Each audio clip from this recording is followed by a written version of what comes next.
Bien, vous êtes toujours à l'écoute de Radio Libertaire, la radio de la Fédération anarchiste sans Dieu ni maître ni publicité. Et à présent, avec la Tribuna Latino-Americana, et on a le bonheur d'avoir maintenant Maria qui est revenue de vacances, Maria Reyes, qui va animer cette émission dont la première partie est consacrée à la campagne Vérité et Justice face aux disparitions forcées, à propos de la journée du 30 août qui est consacrée donc à ce thème, avec une série d'événements qui vont se dérouler du 30 août au 4 septembre. Nous avons donc la présence des organisatrices de ce programme, qui est d'abord Africa Moreno, qui est étudiante à la Sorbonne, réalisatrice d'un film qui va d'ailleurs être projeté pendant cette semaine d'événements, et chargée de programme donc, de la FEMED, la Fédération Euro-Méditerranéenne contre les disparitions forcées, et le collectif Paris contre les disparitions forcées. Également présente Jeanne Solal, qui est coordinatrice du secrétariat de la FEMED, et elle était également juriste, spécialiste en protection des droits humains. Elle a aussi un master en diplomatie internationale. Elle s'est spécialisée en droit français et espagnol. Et elle a notamment fait un mémoire spécialisé en matière des disparitions forcées, et notamment sur le cas des 43 étudiants mexicains d'Ayotzinapa disparus. Voilà, je laisse Maria reprendre le flambeau de l'émission. Donc, bonsoir Africa et Jeanne. Merci d'être parmi nous. Bonsoir. Bonsoir, merci. Donc, vous venez présenter tout d'abord cette série d'événements dont a parlé Lise, mais peut-être qu'il faudrait d'abord présenter la FEMED, donc qui lutte contre les disparitions forcées dans le monde. Tout d'abord, c'est de savoir dans quelles circonstances a été créée la FEMED et quelles lacunes comble-t-elle. Bonsoir, merci beaucoup de nous accueillir en cette début de soirée. La FEMED, donc la Fédération Euro-Méditerranéenne contre les disparitions forcées, a été créée en 2007 du fait du besoin des associations locales de familles de faire face aux différentes violations aux droits de l'homme qu'elles subissent au quotidien. Donc c'est une fédération qui a à la fois un mandat thématique et à la fois un mandat régional, donc qui travaille vraiment sur les disparitions forcées en région euro-méditerranéenne. Elle travaille sur 12 différents pays, au Maghreb, dans les pays Balkans, au Moyen-Orient et également en Espagne.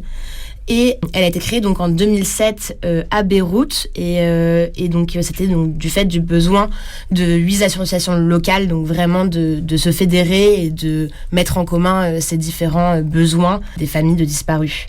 Donc la FEMED travaille notamment main dans la main avec différents organes de suivi de traités, donc de la Convention internationale contre les disparitions forcées. Donc le groupe de travail et le comité contre les disparitions forcées, et un objectif, si on veut, double, qui est à la fois de participer à l'établissement de la vérité et à la fois de sensibiliser le grand public un peu partout dans le monde à cette cause commune. Et la branche française, elle a été créée quand ? Alors, donc, la branche française a été créée en même temps. En fait, si on veut, la FEMED avait pour but à la base d'être située à Beyrouth, donc en 2007. Mais elle n'a jamais réussi à avoir les statuts d'association au Liban. Et donc, du coup, ce qui était censé être provisoire est finalement devenu permanent, parce qu'ils sont venus à Paris, dans la mesure où la présidente Nassera Dutour et le secrétaire général de la FEMED, Rachid El Manouzi, étaient tous deux résidents à Paris. Donc, du coup, ils sont venus à Paris pour le temps d'avoir les différentes statuts qui ne sont absolument jamais arrivés. Donc, justement, parlons-en de ces disparitions forcées. Ce thème n'est pas encore résolu, d'où l'intérêt du travail de la FEMED, entre autres. Pourquoi cette question, elle est toujours d'actualité ? Donc, les disparitions forcées, donc déjà, je pense que je vais un peu définir ce que c'est disparition forcée, parce que c'est pas forcément un thème qui est si connu, et surtout en France. En l'occurrence, c'est vrai qu'en Amérique latine, quand on parle de desaparición forzada ou enforced disappearances, il y a d'autres pays où on peut en parler avec quelqu'un et directement ça va faire tilt et on va savoir qu'est-ce que c'est. En France, il se trouve que c'est pas un thème extrêmement connu. Donc en fait, comment c'est défini, pour le faire simple, c'est un enlèvement, c'est une arrestation ou une mise en détention par des autorités publiques ou par des personnes qui agissent avec l'autorisation ou l'acquiescement des autorités publiques, et qui sera suivi de la négation, donc soit de la détention, soit d'une dissimulation de l'endroit où la personne se trouve.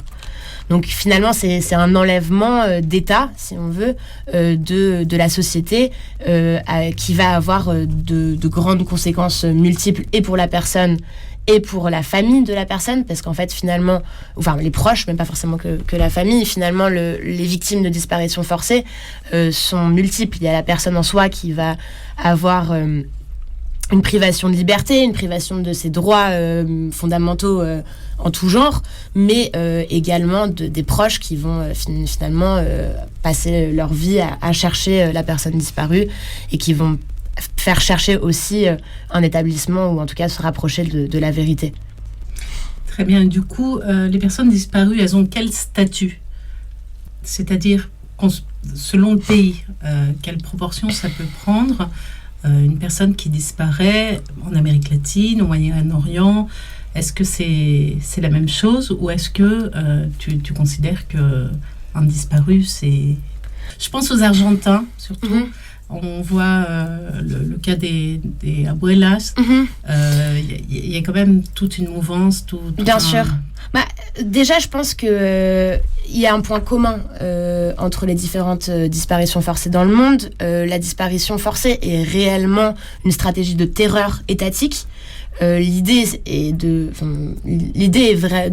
Quand on parle de stratégie de terreur, c'est que finalement, ça terrorise et les familles et le reste de la société. Et ça, je pense que c'est un dénominateur commun de ce crime, qui est un crime continu, par ailleurs, parce que tant que la personne n'a pas réapparu, elle reste disparue. Donc, quand on regarde au cas par cas les différents cas, finalement, on voit cet appareil d'État et cette stratégie de terreur qui est commune, et qui va créer un sentiment d'insécurité, et pour les proches et pour la société, comme je le disais. La mobilisation qui est autour de cette disparition forcée peut être multiple en fonction des différents pays. Ça peut être soit une mobilisation, donc en effet comme en Argentine, qu'on connaît bien, Las Madres de la Plaza de Mayo, qui va vraiment mobiliser le reste de la société dans une optique de justice transitionnelle.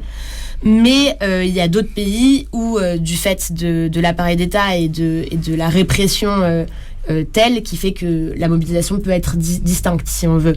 Là, je pense par exemple, si on doit comparer les disparitions forcées, soit en Espagne même, ou en Syrie, où c'est plus difficile de se mobiliser sur place. Alors, il y a une mobilisation de l'exil, si on veut, avec ce qui a pu se passer en l'occurrence en Argentine. En effet, la mobilisation peut être incomparable, si on veut. Mais le cas de la disparition forcée en soi, quand on regarde le cas par cas, quand on regarde un cas et qu'on ne voit pas le nom, on ne voit pas la date, on ne voit pas le lieu, il est difficile de dire où elle s'est déroulée, si on veut. Et quel est l'objectif de la FEMED dans l'accompagnement de la recherche de la vérité ? Alors, la FEMED a vraiment un objectif de fédération. Donc, la FEMED n'a jamais eu le souhait de se substituer aux associations membres. L'idée est vraiment de les appuyer à faire le meilleur travail possible sur le terrain. Évidemment, la FEMED, depuis les locaux de Montreuil, n'ont pas la capacité réelle d'aller chercher sur le terrain et ouvrir des fosses communes en Irak. Non, c'est pas le but. Le but, c'est de former les associations, de les aider, d'avoir une parole plus forte, si on veut, donc avec des objectifs de plaidoyer, mais aussi des objectifs d'accompagnement, si on veut. À titre d'exemple, la FEMED, donc, comme je disais, travaille énormément main dans la main avec les différents organes de traité. Donc à chaque fois qu'il y a des sessions au groupe de travail contre les disparitions forcées ou au comité sur des pays qui, en l'occurrence, tombent sous le parapluie de la FEMED, on accompagne toujours les familles de victimes à venir avec nous et à parler par eux-mêmes, parce qu'ils sont toujours les mieux placés pour pouvoir parler de leur situation personnelle. Et puis la FEMED a aussi une vision extrêmement liée aux familles de victimes, c'est-à-dire que on a aussi des associations généralistes au sein de la FEMED, parce que c'est important aussi de les faire participer à cet agenda et que ça fasse partie de l'agenda de ces ONG-là, mais vraiment d'une idée d'avoir un accompagnement des familles de disparus et de leur organisation elle-même, parce que c'est eux qui tiennent ce combat depuis tout temps. Donc Donc là, pour le mois d'août, vous avez un programme assez complet, assez chargé. Est-ce qu'il y a d'autres moments phares pendant l'année pour la FEMED ? Alors, évidemment, à chaque fois qu'il y a une session, comme je disais, des différents organes de suivi des traités, la FEMED se rend à Genève, fait parler de ces différentes activités et des différents cas particuliers. Sinon, évidemment, il y a d'autres journées internationales qui sont extrêmement liées aux activités de la FEMED. Donc, la journée contre la torture, par exemple, qui est en fait... extrêmement lié à la disparition forcée, parce que quand on parle de détention arbitraire, la disparition forcée est souvent mise en cause. Et par exemple, également, on est très actif autour du 8 mars, parce que, j'en ai pas parlé, mais la disparition forcée a des conséquences multiples. Parce que, comme je disais, c'est que la victime, en effet direct, est le disparu, mais la famille de la victime est également considérée comme victime, et également dans la Convention internationale contre la disparition forcée, on estime que les proches sont également victimes de disparition forcée. Et comme on disait, donc au niveau de la mobilisation, ce qu'on peut voir, c'est que c'est très souvent des femmes, des mères, des épouses, des filles de disparus qui sont les maîtresses de cette mobilisation. Et donc, on est consciente de cette conséquence, ces conséquences multiples, mais qui sont souvent genrées, qui ont des conséquences socio-économiques, des conséquences très graves sur les femmes dans les sociétés où les disparitions forcées sont perpétrées. Et donc le 8 mars, évidemment, on donne la parole aux mères, surtout, mais aussi aux épouses de disparus, de façon à ce qu'elles puissent prendre la parole et expliquer ces conséquences genrées qui sont très spécifiques à la disparition forcée. Ce qui revient à dire peut-être que les victimes sont plus des hommes que des femmes. Tout à fait. C'est pas une généralité. Je pense que par exemple en Espagne, du fait donc de la répression du franquisme et de la guerre civile, je pense que ça peut être distinct, mais par exemple si on parle du cas de l'Algérie, quand on parle du cas de la Syrie, c'est principalement des hommes qui sont disparus. Du fait du patriarcat, bien sûr, c'est que les hommes sont plus puissants au niveau politique, et en fait finalement quand on regarde les statistiques, très souvent les premières proies sont des défenseurs des droits de l'homme, des journalistes, des politiques, même si c'est pas du tout une généralité, parce que parfois, comme je disais, c'est un appareil de terreur, et donc finalement ça peut être n'importe qui peut être soustrait de la société. Mais de manière assez générale, oui, on peut dire que la proportion est plus importante chez les hommes. Mais finalement, comme je le disais, vu que c'est un appareil de terreur pour le reste de la société, je pense sincèrement que les femmes sont tout aussi touchées par la disparition forcée que les hommes, voire plus, parce que c'est elles qui vont mener ce combat, et c'est elles qui vont aller chercher leur fils disparu, leur époux disparu. Et dans quelques pays différents, et notamment dans les pays de la FEMED, on peut voir des conséquences très graves au niveau socio-économique, parce que il est nécessaire parfois de signer une déclaration de mort, alors que la personne n'est pas morte, sauf preuve du contraire, pour pouvoir avoir une possibilité d'avoir un compte en banque, pour pouvoir avoir envoyé son enfant à l'école, pour pouvoir se remarier, pour pouvoir... énormément de choses qui sont finalement... où c'est les hommes qui doivent signer ces différentes autorisations, et que donc elles se retrouvent dans une impossibilité même donc sociale, et une impossibilité...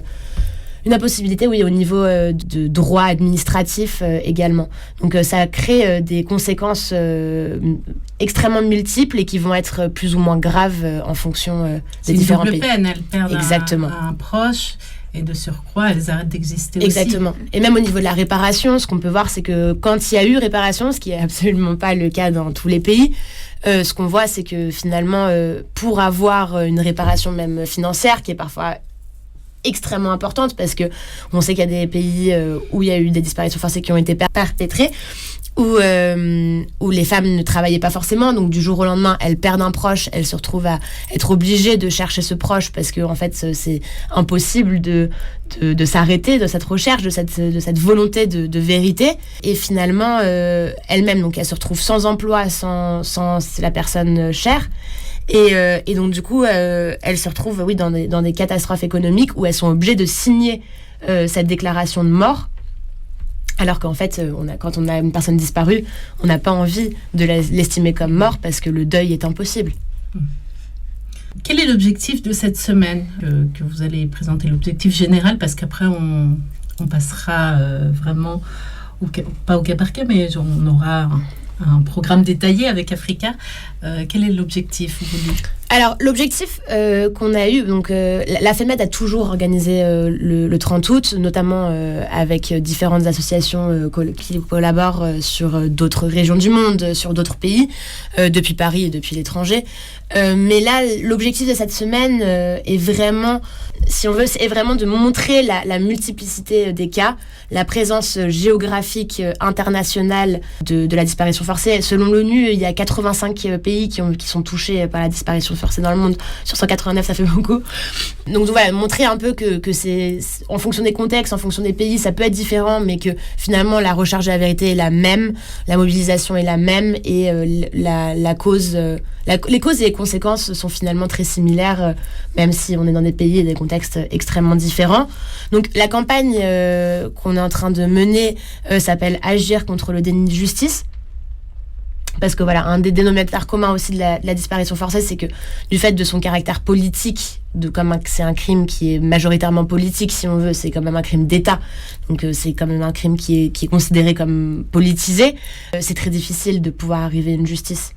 Les différents pays, en fonction de leur contexte et de l'évolution face à ce crime continu, vont plus ou moins réussir à arriver à se rapprocher de la vérité quant aux disparus, mais c'est quand même majoritairement impuni, et voilà, le dénominateur commun reste l'impunité pour ces différents cas. Donc c'est pour ça qu'on a voulu réfléchir à ce déni de justice pour cette semaine de campagne pour le 30 août, qui est donc la journée internationale des victimes de disparition forcée, qui est un jour emblématique pour toutes les familles de disparus. Et sans parler du cas des pays, cas par cas, parce peut-être qu'on aura l'occasion d'en parler un petit peu de façon plus détaillée, quelles différences et quelles similitudes vous pouvez constater entre ces différentes zones géographiques ? Comme je le disais, en effet, c'est un peu spécifique parce que c'est un crime qui existe depuis près d'un siècle, si on veut, mais qui a été théorisé et internationalement admis seulement en 2006 avec l'adoption de la Convention internationale contre les disparitions forcées. Mais donc le dénominateur commun est vraiment ce caractère public du crime, c'est-à-dire que c'est vraiment un enlèvement d'État. C'est donc soit ça peut être au cas par cas, en effet, ça peut être distinct. Il y a des cas qui sont acceptés comme disparition forcée, alors que finalement c'est pas forcément directement un appareil d'État qui a enlevé la personne. Mais moi je pense que le dénominateur commun internationalement, c'est vraiment cet appareil de terrorisme d'État et les conséquences qu'elles peuvent avoir sur les familles et sur la société dans son ensemble. Et en termes de similitude, donc c'est plutôt la manière dont réagissent les membres de famille, l'organisation. Oui, je pense que la mobilisation, alors elle va différer en effet en fonction de la répression, parce que aussi, donc je parlais des défenseurs des droits de l'homme, des journalistes, etc., mais une grande partie des disparus sont eux-mêmes familles de disparus. C'est très fréquent que dans la recherche, parce qu'il y a différents types de recherches, il y a des recherches de personnes vivantes, et puis donc ça va être aller chercher dans les prisons, dans les lieux de détention, etc., de voir où peut se trouver la personne, et puis après, malheureusement, il y a aussi la recherche post-mortem, donc qui est le fait d'aller chercher dans les fosses communes, qui est la recherche ADN, etc. Cette mobilisation a vraiment de tout temps été menée par les familles, ou au moins impulsée par les familles. Évidemment, il existe des organisations internationales comme le Comité international de la Croix-Rouge qui va donner un appui, par exemple sur la recherche ADN. Après, il y a l'ICMP qui est aussi une organisation internationale qui appuie dans la recherche. Mais en effet, je pense que la mobilisation est vraiment dans les mains des familles qui sont elles-mêmes en danger. Très bien. Quels sont les pays qui vont être présents pendant cette semaine ? Je vais peut-être laisser Africa nous expliquer un peu mieux. Là, c'est pour savoir les pays, et peut-être que vous pouvez en choisir un pour nous expliquer de quelle a été la façon, quel a été le champ d'action de chaque pays en termes de disparition forcée. Super, merci beaucoup de m'avoir ce soir également. Donc, tous les pays qui vont intervenir et travailler avec nous pendant cette semaine, on en a plein. Après, je pense qu'il y en a certains qui effectivement ont travaillé beaucoup avec nous et sur lesquels nous-mêmes on travaille énormément, et donc ça va forcément ressortir dans les événements. D'accord. Donc, par vous exemple... Vous ne pouvez pas les choisir tous, hein. Non, bien sûr. On parle d'une semaine, on ne parle pas d'un mois. Exactement. Il y a des choix qui s'opèrent. Voilà, donc c'est lui, enfin il y en a certains qui ressortent beaucoup, je pense très très fortement à la Syrie.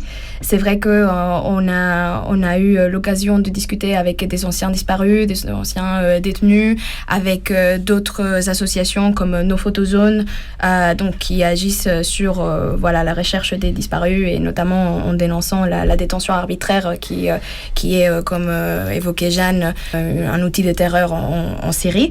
Dans le cas de la Syrie, c'est vrai que du fait d'un régime qui est très très fortement répressif, on a très peu accès aux informations, et c'est très très difficile même pour les associations qui vont avoir un ancrage plus fort que la FEMED ou que même d'autres associations avec lesquelles on travaille. Là par exemple, je pense qu'il y a un mois, il y a eu une nouvelle vague des libérations des détenus politiques, et ça n'a pas du tout été relayé dans les médias occidentaux. Et pourtant, il y a ces vagues de libération contenaient des personnes, plus de 600 personnes. Et du coup, dans toutes les rues, à chaque fois qu'il y avait des camions qui contenaient des anciens détenus, il y avait des personnes avec des photos de leurs disparus. Et même dans la prise en charge, du coup, par le régime, c'était juste des officiers qui allaient lire une liste avec des noms. Et effectivement, si le proche disparu de quelqu'un ne figurait pas sur cette liste, vous revenez demain, madame. Donc, c'est très intéressant de voir que dans certains pays, c'est quelque chose qui reste impuni et qui reste très, très, très actuel, mais que, tout simplement par le fait de ne pas avoir d'accès au terrain, que ça ne va pas être discuté. Donc, vraiment, un des buts de cette semaine, c'est vraiment de montrer qu'effectivement, l'impunité peut dater d'il y a des siècles, comme pour les cas de l'Espagne, c'est bientôt un siècle de des disparitions forcées qui ont été commises. Mais c'est un crime qui se perpétue tous les jours encore aujourd'hui, et dont les conséquences se souffrent encore aujourd'hui. Pour l'Espagne, il y aura quelque chose ? Bien sûr. D'accord, bon, on en parlera exactement après. Avec le programme. Mais dans le cas de l'Espagne, ça m'intéresse peut-être aussi que tu parles du cas spécifique et peut-être différent de l'Espagne. Alors, je trouve très intéressante d'ailleurs la comparaison Syrie et Espagne même, en fait. Dans le sens où c'est quelque chose qui a été évoqué tout à l'heure, la mobilisation pour la recherche des disparus, elle n'est pas vraiment effective en fait, comme ça a pu être dans les cas de l'Amérique latine. On ne peut pas vraiment dire qu'il y a un mouvement des masses, de la société, qui va aller réclamer de la vérité et l'établissement de la vérité vis-à-vis de ces personnes disparues. C'est plus des associations comme la RMH, l'Association pour la récupération de la mémoire historique, qui vont s'implanter dans les communautés autonomes très différentes et qui vont entamer des processus de recherche et qui vont récupérer la mémoire comme ils le peuvent et qui vont pas peut-être avoir accès ou même le réflexe de faire recours aux instances internationales comme peut être le groupe de travail contre les disparitions forcées, etc. Parce que tout simplement, il y a des définitions différentes de ce que constitue ce crime. La chape de silence qui s'est exercée sur les familles espagnoles, elle est très forte. Il ne faut pas oublier que l'Espagne a été le seul pays après la Seconde Guerre mondiale qui a continué dans un régime fasciste. Et donc qu'à travers les vecteurs de l'Église catholique, certainement avec le mouvement du national-catholicisme franquiste, et ce mouvement, ils ont pu perpétuer et prolonger le silence dans les familles à travers des vecteurs de socialisation. Donc aujourd'hui, on a très très peu des générations encore en Espagne qui peuvent revendiquer ou tout simplement se mobiliser contre les crimes qui ont été commis par le franquisme.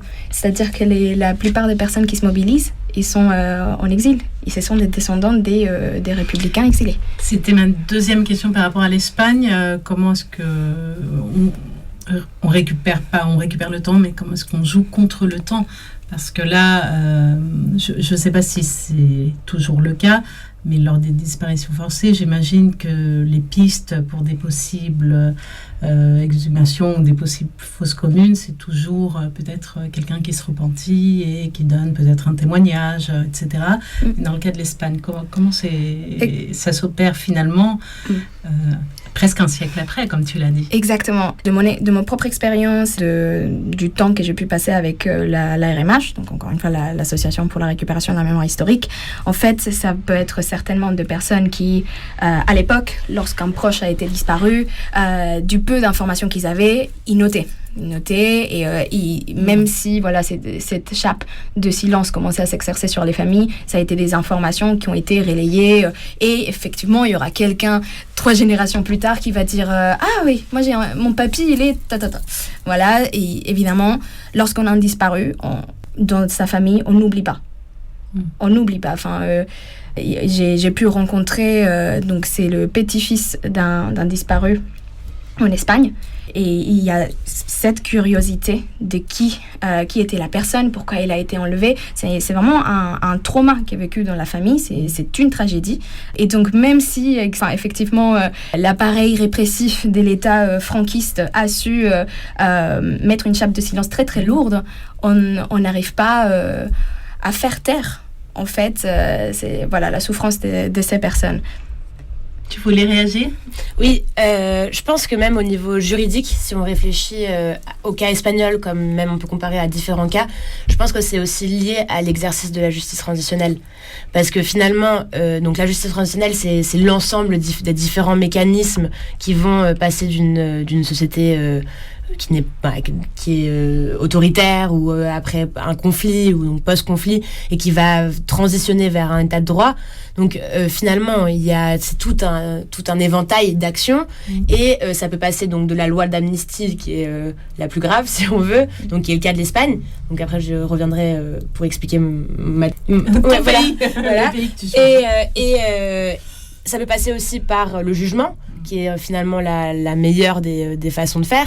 Et entre-temps, on a aussi toutes ces différentes commissions de vérité qui ont pu exister par le passé. Je pense que pour le cas de l'Espagne, la spécificité, c'est qu'à la fin du franquisme, on a dit on tourne la page aussi. Et que les gens étaient dans une... Donc, en effet, il y avait cette chape de silence, il y avait cette répression qui était telle et qui... empêcher la mobilisation pendant le franquisme et à la suite du franquisme, je pense qu'ils avaient quand même assez envie de passer à autre chose aussi. Donc évidemment on peut revenir sur le passé, je pense qu'une loi d'amnistie, je pense qu'évidemment c'est pas forcément la meilleure des solutions, mais ça peut être une solution temporaire pour faire passer, pour négocier finalement avec le pouvoir en place, parce qu'en fait finalement, comme le dit Jean-Pierre Macias, la justice transitionnelle c'est une justice de compromis, parce qu'il faut négocier avec le pouvoir en place pour passer à autre chose. Mais par exemple, donc, dans le cas de l'établissement de la vérité, l'Espagne a été en difficulté du fait de tout ce que Africa dénonçait, mais également du fait de la loi d'amnistie. Dans le cas, par exemple, marocain, qui a fait une tentative qui peut être critiquable aussi de commission de vérité. Finalement, on voit bien que l'exercice de justice transitionnelle qu'ils ont fait est incomplet. C'est-à-dire que dans le cas des disparitions forcées, ils ont ouvert les fosses communes, ils ont identifié les restes humains sans finalement faire l'identification ADN avec les familles. Donc aujourd'hui, ce qui se passe au Maroc, c'est qu'en effet, les gens peuvent se recueillir dans un cimetière, mais avec des tombes qui sont numérotées. C'est-à-dire qu'il n'y a pas la possibilité de dire telle personne, c'est celle-là. Donc en fait, c'est juste des tombes unipersonnelles, si on veut, mais qui n'ont pas la possibilité d'avoir la vérité jusqu'au bout. Et puis surtout, on ne sait pas exactement les circonstances de la disparition, etc. Et après, il y a le cas argentin, si on veut, où aujourd'hui, donc si on veut qu'il y ait l'évolution, finalement, bon, c'est aussi plus ancien que le Maroc, par exemple, mais où le cas argentin, où on arrive aujourd'hui à un semblant d'établissement de la vérité du fait du jugement. Donc dans cet exercice de justice transitionnelle, que ça aille du moins bon exercice qui est sûrement la loi d'amnistie, par exemple aussi en Algérie la charte de réconciliation est au même titre une loi d'amnistie qui empêche l'établissement de la vérité et qui empêche de juger les responsables. qui va jusqu'au jugement. Et donc, dans cette chape, cet éventail d'actions pour passer d'un régime autoritaire ou d'un régime conflictueux, quoi, si on veut, à l'établissement de la vérité, on va avoir ces différents mécanismes de cas par cas. D'accord. Tu voulais peut-être nous parler, je pensais peut-être au Mexique, parce que tu as longtemps étudié le sujet, n'est-ce pas? Le Mexique, c'est encore différent dans la mesure où on n'est pas encore dans un réel exercice de justice transitionnelle, parce que les disparitions forcées, c'est encore d'actualité. C'est encore aujourd'hui, comme on disait, les 43 étudiants d'Ayotzinapa, donc en plus qui est un sujet intéressant aujourd'hui, parce que justement, il y a ces nouvelles actualités sur le fiscal qui a été arrêté, mais il y a cette difficulté actuelle. Alors, il y a une mobilisation, en l'occurrence. La mobilisation reste possible. Les familles se mobilisent énormément au Mexique. La société civile au Mexique est très forte et très puissante. Il y a beaucoup d'ONG au Mexique.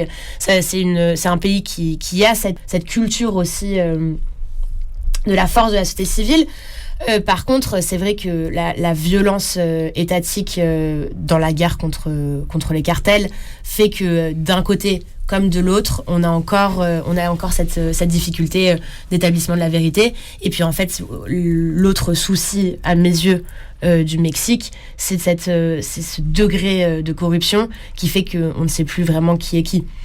Ce qui rend assez intéressant aussi l'application de la définition de la disparition forcée au Mexique, parce que dans certains cas, on a estimé que le contrôle du cartel sur telle ou telle région était tel, et qu'il y avait tellement d'assimilation en fait entre l'État et le cartel, enfin les cartels, ou voilà, le cartel avec un grand C si on veut, qui faisait que on a admis des disparitions forcées perpétrées par des cartels.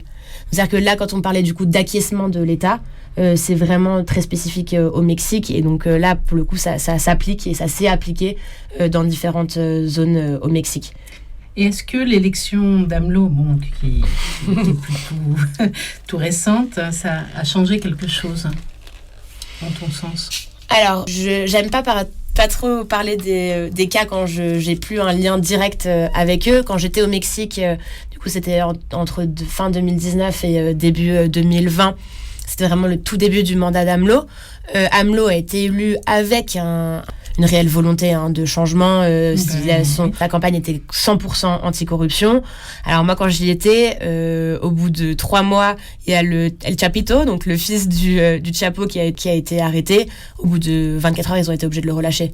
C'est-à-dire qu'il y a une puissance telle du cartel et de la corruption, et en fait, c'est-à-dire que c'est difficile de dire qui est l'État, qui est le cartel au Mexique. Donc ça rend difficile... Ça rend difficile, en fait, la recherche. Ça rend difficile le jugement et tout ce qui en découle. Moi, je pense sincèrement que non, ça n'a pas changé grand-chose. À mes yeux, c'est pas impossible. J'avoue que j'ai pas les chiffres sous les yeux, mais c'est pas impossible que ça ait aggravé les choses. Parce que... ça laisse pas d'espoir pour l'avenir du Mexique, parce que... Je pense que AMLO, dans son coin, a beaucoup fait de réformes constitutionnelles qui sont très graves. Notamment avec la Guardia Nacional, donc qui est une police à moitié militaire, à moitié civile, ce qui est quand même déjà un ovni et qui est absolument grave. C'est-à-dire qu'il n'y avait pas de... les gens pouvaient passer du service militaire à directement ce genre de police qui était censée être une police civile. Et ça, je pense que ça peut avoir des conséquences extrêmement graves. Je pense pas que ça ait arrangé les choses. Après, il existe un service de recherche nationale. Il existe un ministère public spécifique à la disparition forcée, au même titre que aux droits de la femme, au même titre que à la torture. C'est-à-dire que le système juridique et judiciaire mexicain est très divisé. Ce qui a du bon, parce que c'est des gens qui sont formés à ça, mais ce qui a aussi du mal, parce que finalement, quand tu es torturé et disparu, ça rend les choses encore plus difficiles parfois. Donc, il y a une volonté. Il y a l'air de rien une aide de la Cour interaméricaine des droits de l'homme qui a une vraie pression sur le Mexique. Le Mexique est un pays qui a aussi peur de sa vision à l'international. Ça reste une puissance économique et politique mondiale très importante, beaucoup plus que d'autres pays de la région, qui fait que finalement, il y a une volonté, mais qui est déguisée. Je pense que oui, c'est en effet assez compliqué pour le futur du Mexique, mais on espère que ça s'arrangera. Et en effet, par contre, oui, le CNB, le Centro Nacional de Búsqueda, le Centre National de Recherche, est proactif. Hein. Je veux dire, ils ouvrent les fosses communes. On n'est pas comme sur le cas par exemple, de l'Algérie, où on est vraiment au point mort. Non, on n'est pas au point mort. Il y a cette société civile qui est très puissante et très forte et qui continue d'agir. Et donc, je pense que cet impact de la société civile est positif sur le cas mexicain. Donc, merci pour ces précisions. On peut maintenant commencer à parler du programme Africa. Effectivement. Alors, donc, comme on a dit un tout petit peu tout à l'heure, ce programme va un peu changer. Vis-à-vis de ce qui a déjà été fait par la FEMED. C'est vrai que tous les ans, on fait quand même des grands événements pour marquer cette journée internationale des victimes de la disparition forcée. Donc, c'est pas nouveau. Par contre, ce qu'on a essayé de faire cette année, c'est nous axer sur le déni de justice et à travers cette campagne. Et donc, c'est vrai que après réflexion et après beaucoup de discussions, on a voulu vraiment représenter tous les pays ou une grande partie des pays donc, où il y a des disparitions forcées. C'est toujours les cas, mais on a vraiment voulu approfondir certains cas. Donc, on a voulu dédier chaque journée à une région du monde, donc à un continent. Donc là, chaque événement de la semaine traitera du Moyen-Orient ou de la région du Maghreb, donc de l'Afrique du Nord plutôt, parce que c'est vrai que c'est une région que peut contenir plusieurs définitions. Voilà, l'Europe et voilà. Donc, on va commencer avec le lundi 29 août à 18h30 à la mairie du 20e, avec une conférence plutôt académique, plus généraliste, qui va vraiment pouvoir poser une définition de ce que c'est que la disparition forcée, avec les différents aspects, conséquences, etc. Donc pour celle-là, cette conférence qui s'intitule « La disparition forcée, un crime contre l'humanité », on a le plaisir d'accueillir Olivier de Frouville, donc un professeur de droit international à Assas et directeur également du Centre de recherche des droits de l'homme et du droit humanitaire, qui est aussi membre du comité des disparitions forcées. On va aussi accueillir un professeur en droit international à l'Université américaine de Paris, donc Ziad Majed, qui va vraiment pouvoir parler aussi à travers les cas d'études de la Syrie, ce qui est très intéressant, comme j'évoquais tout à l'heure, parce que c'est très actuel également. On aura aussi le plaisir d'accueillir Jimena Reyes, qui est directrice du Bureau des Amériques à la Fédération internationale des droits de l'homme, qui pourra, elle, approfondir un peu sur ce qui se passe actuellement en Colombie et qui traitera aussi des disparitions au Mexique. Et on aura aussi Emmanuel Decaux, qui est ancien président du groupe de travail contre les disparitions forcées et qui est président de la Fondation René Cassin. Et s'en suivra évidemment un petit débat après, et ça, on pourra vraiment poser une bonne définition de la disparition forcée pour que le grand public soit sensibilisé et qu'il y ait un peu de contexte pour la suite de nos événements. Très bien, il faut s'inscrire pour... Non, c'est ouvert au grand public, à tout le monde. Voilà, c'est le but. Le but vraiment, c'est de sensibiliser, conscientiser et informer. Très bien. Ensuite, le mardi, donc le lendemain, qui est le 30 août, on organise un rassemblement donc à Place de la République, à 18h. Et donc, il y aura... Là, c'est le grand rassemblement. C'est le grand. Il faut venir à tout, mais celui-là, il faut vraiment venir. Donc, c'est à 18h. Il y aura bien évidemment des prises de parole de toutes nos associations, membres, mais également d'autres collectifs, des proches des disparus. Voilà, c'est vraiment le moment pour donner la parole à toute partie prenante dans la lutte contre les disparitions forcées. À 19h, et ça, c'est une initiative qui est assez nouvelle, mais assez ambitieuse également, mais on veut vraiment la mettre en place cette fois-ci. On va appeler ça Minute. Donc, Minute mise en sourdine. Donc en fait, c'est une action collective de mobilisation qu'on va faire à 2 niveaux, donc à 2 échelles. Il y a une grande partie qui sera faite en ligne sur Zoom. C'est-à-dire qu'on invite toute association, particulier, toute personne, partie prenante dans la lutte de la disparition forcée à se connecter au même moment là où on sera dans le monde, peu importe. Donc ce sera à 19h heure de Paris, en solidarité aux disparus. On n'a pas voulu faire une minute de silence. Parce que justement, ce n'est pas une minute de silence, de condoléances, parce que ces personnes, on ne sait pas effectivement si elles sont décédées ou pas. Et il y a tellement, et toutes ces familles restent dans l'espoir, bien évidemment, de certes connaître la vérité, mais qu'elles ne le soient pas. Qu'elles ne soient pas décédées, bien effectivement. Donc, ce qu'on veut faire dans cette minute contre l'impunité, c'est vraiment représenter à travers le silence sous lesquels sont étouffées les voix des familles et des défenseurs de droits de l'homme qui luttent contre la disparition forcée. Et vers la fin, on aimerait bien justement faire du bruit, mais mettre en sourdine pour qu'on voit que les personnes font du bruit, mais elles ne sont pas écoutées par les autorités. Donc on veut vraiment que ce soit une action très très symbolique. Casser le lasso. Exactement. pour faire du bruit finalement et sensibiliser. Donc j'ai dit qu'elle sera faite à 2 échelles, donc dans 2 niveaux, parce qu'effectivement pour avoir ce côté international, c'est vrai qu'il faut que ce soit sur Zoom. Mais de l'autre côté, on sera bien effectivement à la place de la République, tous ensemble, en train de montrer ce silence tous ensemble. Et où est-ce qu'on trouve ce lien ? Voilà, on va tout mettre sur nos réseaux. Donc, d'ici peu. D'ici peu. Ce soir. Voilà, on a beaucoup d'informations à envoyer, donc on ne veut pas que tout soit mélangé et que finalement on ne s'y retrouve pas. Donc, on a l'ordre des choses qui s'imposent. Très bien. Et ensuite, ce qui est très très bien, mais vers la fin de cette soirée de rassemblement, vers 19h50, 55, etc., on a le grand plaisir d'avoir un groupe de mariachi femmes, Arriera Somos, qui vont pouvoir jouer quelques morceaux avec des chansons sur les disparitions. Donc voilà, ça c'est le grand... Ils sont en crowdfunding, il me semble, en ce moment. Je ne sais pas si elles ont réussi... Pour partir au Mexique, oui. Exact.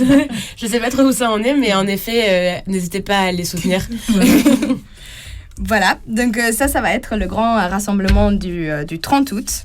Le lendemain, le mercredi, on aura à 18h notre journée Moyen-Orient qui aura lieu aux Amars, au tiers-lieu des Amars. Bien évidemment, l'adresse, etc. sera diffusée sur nos réseaux, l'adresse exacte. Donc, on va avoir un événement assez hybride également, avec une table ronde, ensuite un concert qui va s'en suivre, etc. L'événement s'intitule Moyen-Orient, l'impunité d'hier et d'aujourd'hui, parce qu'effectivement, on va traiter des pays comme la Syrie, où c'est très actuel, mais également le Liban et l'Irak. Voilà, donc c'est pour montrer une continuité dans la lutte contre la disparition forcée, malgré le temps qui passe. Donc, dans nos intervenants, on aura d'abord une intervention sur la Syrie avec Mahmoud Hamoud, qui est un ancien disparu et détenu de la prison de Sednaya, qui est qualifié par Amnesty International comme un abattoir humain. En fait, ce qu'on voudrait faire à travers l'intervention sur la Syrie, c'est montrer ces doubles peines et la double victime faite par la disparition forcée, parce qu'on va avoir une intervention contrastée entre Mahmoud, qui est lui-même disparu et détenu, et ensuite Noura Razi, qui est la directrice de No Photo Zone, qui, elle, a plusieurs personnes qui sont disparues et qui se mobilisent pour les retrouver en Syrie. Donc ça, c'est l'intervention sur la Syrie. Pour l'Irak, on aura Dalia Mahmoud, qui est membre de l'association irakienne Human Line for Sustainable Development, qui va nous parler du coup des mobilisations des familles en Irak. Peut-être qu'on pourra accueillir d'autres collègues irakiens. On a vraiment essayé de faire venir tout le monde pour cette occasion. Pour le Liban, on aura Tony Kasserwani, qui est un ancien conseiller pour les droits de l'homme auprès du programme des Nations Unies pour le développement, qui pourra parler un tout petit peu sur la disparition et même le contexte politique du Liban. Et pour finir, on aura un petit concert, une petite performance par Abou Gabi, qui est un chanteur palestinien, mais qui a vécu en Syrie et qui a lui-même eu effectivement des disparus dans sa famille, qui écrit des merveilleuses chansons là-dessus. Donc ça, c'est notre événement sur le Moyen-Orient, mais effectivement, on enchaîne. Donc le lendemain... Qui aura-t-on le plaisir d'inviter ? Le jeudi Donc, effectivement. Alors, le jeudi, à partir de 18h30, encore une fois, on collabore avec l'Atelier des artistes en exil. Et c'est là qu'on aura notre événement sur l'Afrique du Nord. Je ne peux pas pardonner si on ne me demande pas pardon. Et là, on va montrer plusieurs expositions. Donc, notre première exposition, c'est par Rachel Corner, Un disparu, une vie, qui sont des portraits magnifiques des femmes, mères, sœurs, filles des disparus. Avec également l'exposition de Omar D, Biographie d'un disparu, où on voit la mobilisation de ces femmes et des proches des disparus en Algérie notamment. On aura aussi des prises de parole par Nassera Dutour, donc la présidente de la FEMED et du CFTA, par Rachid El Manouzi, qui, comme disait Jeanne, effectivement, est aussi le vice-président de la FEMED, et par Mohamed Baïd, qui est un Égyptien qui pourra aussi intervenir sur les disparitions forcées en Égypte, ce qui est assez compliqué au niveau d'ancrage dans le terrain d'obtenir des informations. Donc, on essaie vraiment d'être assez complet. Donc, ça, c'est pour le jeudi. Il faut aussi noter que cette exposition va être sur 2 jours. Donc, jeudi et vendredi. Mais le vendredi, on a un autre événement. Donc, il va falloir faire le choix. Ou aller aux 2. Très très vite et bien profiter de tout. Donc le vendredi 2 septembre aura lieu à l'auditorium de l'Hôtel de Ville à 18h30 notre événement sur l'Amérique latine que nous avons intitulé Los buscamos porque los amamos, nous les cherchons car nous les aimons, en référence à une des gravures de l'artiste Alfredo López Casanova, une exposition qu'on aura aussi le plaisir de montrer pendant cette semaine. Il y aura la projection Au nom de tous mes frères par Samuel Laurent-Su. S'en suivra ensuite, bien évidemment, une petite table ronde et débat, donc avec l'intervention du réalisateur Samuel Laurent-Su. Ensuite, on aura Ricardo Parvex qui fait partie de l'association des anciens détenus politiques chiliens. Ensuite, on aura l'intervention de Alejandra Castillo, qui est lauréate de l'initiative Marianne et une grande militante au Nicaragua, qui pourra nous parler justement de la forte répression qui a lieu et la presque impossibilité de se mobiliser contre les détenus et disparus au Nicaragua. Et ensuite, vis-à-vis de la Colombie, pour finir sur une note un tout petit peu positive avec une mobilisation qui aboutit, on aura l'intervention de Pablo Cala de Hasta Encontrarlos, qui est le président de cette association qui se mobilise pour retrouver tous les disparus en Colombie. Et on aura effectivement quelqu'un de nos associations partenaires colombiennes pour répondre aussi aux questions parce que ce monsieur, Pablo Cala, il reste en Colombie parce qu'il a du boulot. Effectivement, il a de quoi faire. Donc ça, c'est l'événement sur l'Amérique latine. Donc le samedi 3, comme il en est coutume, tous les ans, la FEMED et le collectif de Paris, de toutes les associations qui recherchent des disparus. Normalement, on a un événement avec des tentes, effectivement, pour sensibiliser le grand public, où on peut discuter, avoir des expositions, des témoignages. Voilà. Cette année, on a voulu faire quelque chose de différent. Du coup, c'est ce qu'on appelle le parcours de la vérité à la place de la République. Cette année, du coup, nos tentes vont être thématiques et on invite tout le monde, tout le grand public, de s'approcher des tentes pour vraiment être informé sur tous les aspects de la disparition forcée. Et on fait ça dans différentes étapes. Donc, d'abord, la disparition forcée, qu'est-ce que c'est ? Évidemment, il va y avoir des visuels qui vont expliquer tout, mais ce qui est important, c'est que nous, on sera là pour bien sensibiliser à ces sujets. Donc, tout d'abord, qu'est-ce que la disparition forcée ? Ensuite, on passe à l'attente de la recherche. Dans la recherche, c'est une recherche en vie, une recherche post-mortem, parce que les différents contextes politiques de chaque pays font que ce soit très, très différent. Ensuite, on aura l'attente sur la vérité. L'établissement de la vérité, ce qui est très intéressant, c'est que il y a des obstacles à cette vérité. Donc vraiment, on va essayer dans le parcours de faire en sorte de bien matérialiser, visualiser les différents obstacles à travers effectivement des témoignages des personnes qui ont vécu ces obstacles. Et à la fin, on a aussi une autre tente qui est l'impunité.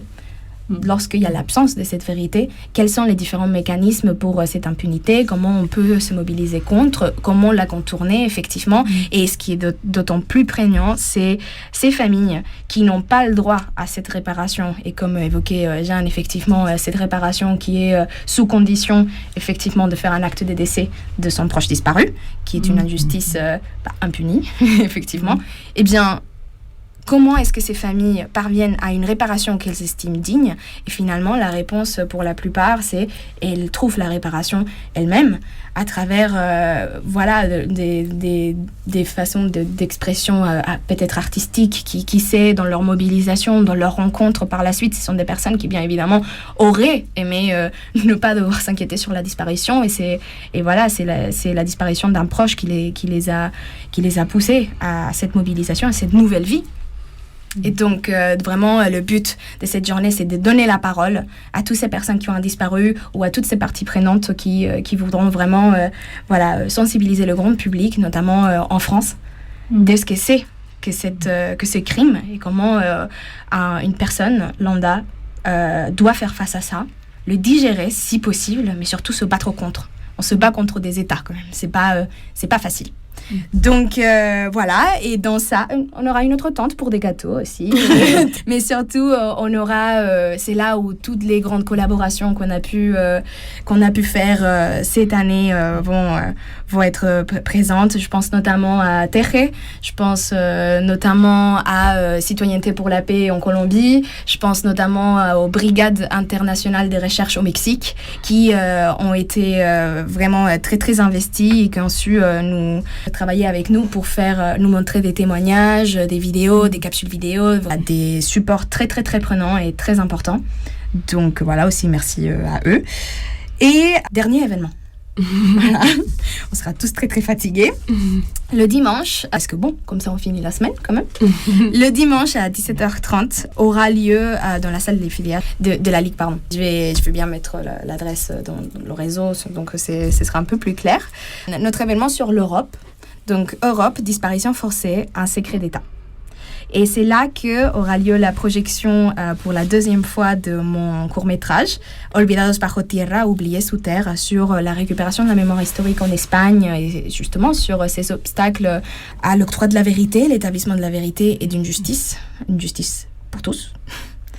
Et donc, on s'en suivra ensuite, évidemment, une autre table ronde avec un débat. Donc, je pourrais intervenir et approfondir un tout petit peu plus sur la question de l'Espagne, notamment aujourd'hui avec la polémique du révisionnisme.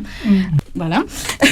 Ensuite, on va accueillir, pour bien élargir la question sur les disparitions en Europe, on a le plaisir d'accueillir Berivan Firat, qui est militante au sein du Conseil démocratique kurde, qui pourra nous parler de la répression de la disparition des Kurdes.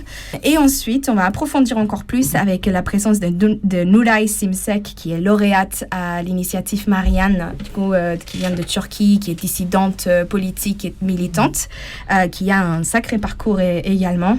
Donc, je trouve que ces deux interventions sont assez complémentaires. On va accueillir également Bachir Bembarka, qui est le fils de Mehdi Bembarka, qui est le seul cas de disparition actuelle en disparition forcée en France, pour bien montrer l'implication et le fait, justement, pour revenir au titre, un secret d'État, le fait qu'on ne parle pas de cette disparition en Europe parce qu'on n'est pas censé en avoir, et bien si. Et on finira en ouverture avec Tatiana Kromich, qui est également lauréate de l'initiative Marianne, qui est biélorusse et qui pourra nous parler des détentions arbitraires qui sont effectivement, ce qui est un outil de terreur très très répandu, bien sûr, en Biélorussie, et surtout qui pourra ouvrir sur le sujet de lorsqu'il y a détention arbitraire, il y a risque de disparition forcée, pour bien montrer que les disparitions forcées ont plein de facettes. C'est vraiment spécialement un crime dans lequel on peut très facilement chevaucher d'un crime à l'autre et qu'il y a une multiplicité des violations de droits de l'homme qui s'en suivent avec la disparition forcée. Merci pour tout ce détail, Africa. Est-ce qu'on peut trouver plus d'informations, notamment ce programme qui sera un peu plus complet avec les adresses, etc. Déjà, bien sûr, on va le mettre sur notre site, donc FEMED. on tape Fédération Euro-Méditerranéenne contre les disparitions forcées, c'est la première chose qui apparaît sur Google. Sur notre Facebook également, on a un grand événement très général, donc qui est la campagne qui est créée, et au fur et à mesure, il y aura ces événements qui vont apparaître, les événements par continent plutôt. Comme ça, voilà, on se perd pas trop dans ce programme un peu chargé. Sur nos réseaux, sur Instagram également, on va mettre toutes nos actualités, on va bien lancer cette campagne, donc c'est FEMED Online. Et sur Twitter, c'est pareil. FEMED Online également. Et tout sera publié. Très bien. Un petit mot de la fin, d'accueillir Véronique Ramon. Merci beaucoup pour cette invitation. Et voilà, on compte sur vous pour venir à nos différents événements pour participer à l'établissement de la vérité et agir tous ensemble contre le déni de justice. Exactement. Merci beaucoup, chicas. Merci. On fait une petite pause. Et on accueille Véronique Ramón. Me voy para la ciudad. Madre, ya me voy de casa, mamá. Tengo ganas de estudiar. Eso de ser un maestro, de niño yo lo soñé. Jugando en aquel patio a la escuela, a mi hermanito enseñé. Jugando en aquel patio a la escuela, a mi hermanito enseñé.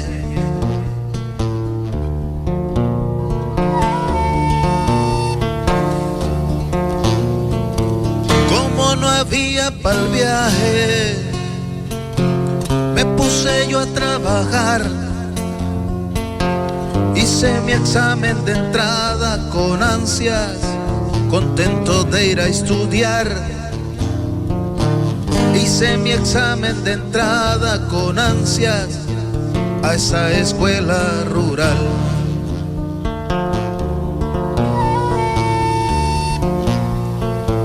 El 26 de septiembre sucedió todo lo peor. Fuimos todos agredidos con armas por el gobierno opresor, tirando a darnos directo a mansalva, y mi hermanito cayó.